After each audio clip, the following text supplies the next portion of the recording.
Hi friends, please subscribe to Amravati Media and press the bell icon for more latest updates.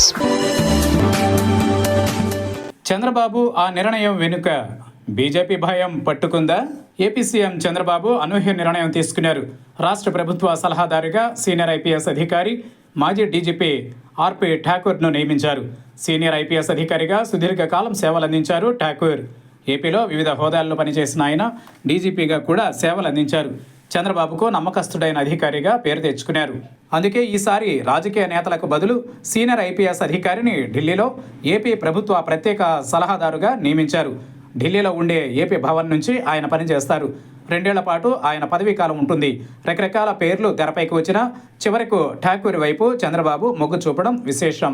సాధారణంగా ఇప్పటి వరకు ఈ పదవిని రాజకీయ నాయకులకు ఇవ్వడం పరిపాటిగా వస్తోంది. గతంలో ఎక్కువగా కంభంపాటి రామ్మోహనరావు ఈ పదవిలో ఉండేవారు. ఈసారి కూడా ఆయనకే ఇస్తారని ప్రచారం నడిచింది. కేబినెట్ ర్యాంకుతో కూడిన పదవి ఇది. అయితే ఈసారి కంభంపాటి రామ్మోహన్ రావుకు కాకపోతే గల్లా జయదేవ్కు ఇస్తారని విపరీతమైన ప్రచారం నడిచింది. గుంటూరు ఎంపీగా ఉన్న జయదేవ్ క్రియాశీలక రాజకీయాలకు దూరమయ్యారు.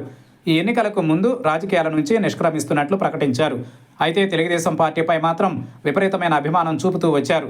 అంతకుముందు 2 సార్లు ఎంపీగా ప్రాతినిధ్యం వహించడం, పారిశ్రామికవేత్త కావడంతో ఆయన సేవలను ఢిల్లీలో ఏపీ ప్రభుత్వ ప్రధాన సలహాదారుగా వినియోగించుకోవాలని చంద్రబాబు భావించారు. అయితే ఇప్పుడు జాతీయ రాజకీయాలలో మారుతున్న పరిణామాలు చూసి ఆర్పీ ఠాకూర్ను నియమించినట్లు ప్రచారం నడుస్తోంది. ప్రస్తుతం ఎన్డీఏ ప్రభుత్వంలో తెలుగుదేశం పార్టీ కీలక భాగస్వామిగా ఉంది. ఏపీలో కూటమి ప్రభుత్వంలో సైతం బీజేపీ భాగస్వామిగా ఉంది. అయితే జాతీయ స్థాయిలో బీజేపీ ఆలోచన ఒకలా ఉండదు. గత కొద్ది రోజులుగా వివిధ రాష్ట్రాల్లో జరుగుతున్న పరిణామాలు చంద్రబాబుకు తెలుసు. మిత్రపక్షాన్ని నిర్వీర్యం చేయడానికి కూడా బీజేపీ వెనుకడుగు వేయదు. ఈ విషయం చంద్రబాబుకు తెలుసు కనుక జాతీయ స్థాయిలో ఎంపీల వ్యవహార శైలి, కేంద్రంలో రాజకీయ పరిణామాలను ఎప్పటికప్పుడు తెలియజేసేందుకే ఆర్పీ ఠాకూర్ను చంద్రబాబు నియమించినట్లు తెలుస్తోంది. ప్రస్తుతం బీజేపీతో ఎటువంటి విభేదాలు లేవు. అయితే పరిస్థితి ఇదే మాదిరిగా కొనసాగుతుందన్న గ్యారంటీ కూడా లేదు. అటు బీజేపీ సైతం చంద్రబాబుతో పాటు నితీష్ కుమార్పై అనుమానపు చూపులు చూస్తోంది. ఆ ఇద్దరి సాయంతోనే నరేంద్ర మోడీ 3వసారి ఈ దేశానికి ప్రధాని అయ్యారు. ఇప్పుడు లోక్సభ సభ్యులు మద్దతు కీలకం. అందుకే గత అనుభవాల దృష్ట్యా టీడీపీ ఎంపీలను ఆకర్షిస్తారన్న భయం చంద్రబాబులో ఉంది.